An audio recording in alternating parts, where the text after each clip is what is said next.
The campaign is definitely like playing through a summer blockbuster that is accessible to anybody coming in.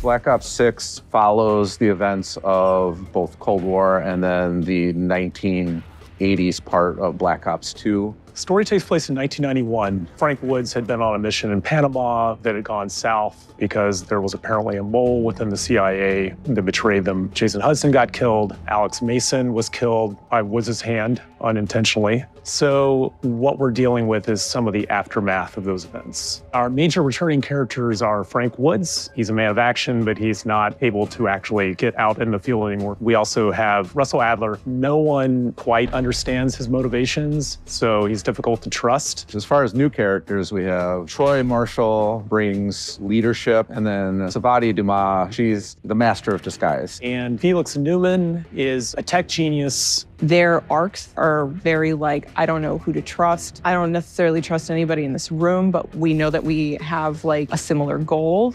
When we were starting to think of a campaign, we first start with our era. So we knew we wanted to touch on the Gulf War. We'll hit Kuwait, Iraq, Washington, D.C., Soviet Union. And then from there, we fill in the gaps with, what are just cool locations that we want to do that are fun, provide big experiences, big moments, and really fit the characters in the story. Call of Duty has many landmarks, either existing or fictional one that is heavily related with real life, real war, real events. The sheer variety in the game is pretty spectacular in that there's a lot of space to explore. The player can do it in any order they want. We're allowing different strategies in these spaces. You'll find that your buddy played it differently and they got a whole different result, or that something happened to them that didn't happen to you. So there's a lot of replayability.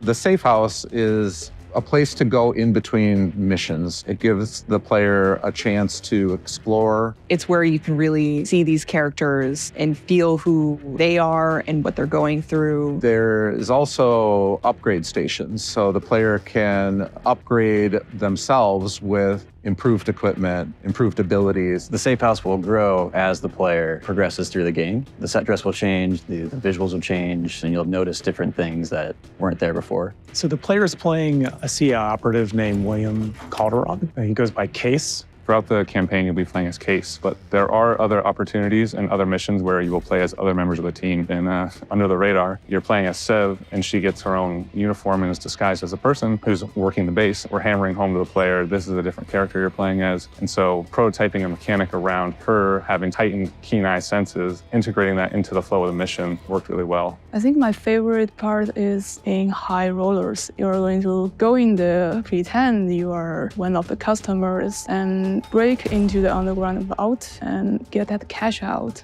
My favorite mission is Emergence. It's a classic Black Ops, mind-twisting, don't really know what's going on sort of vibe to it, and I think players are really, really going to enjoy it. Yeah, we put a lot of love into this game. A lot of people have worked hard on it, and we're super excited with how it turned out. I can't wait for people to play it this fall.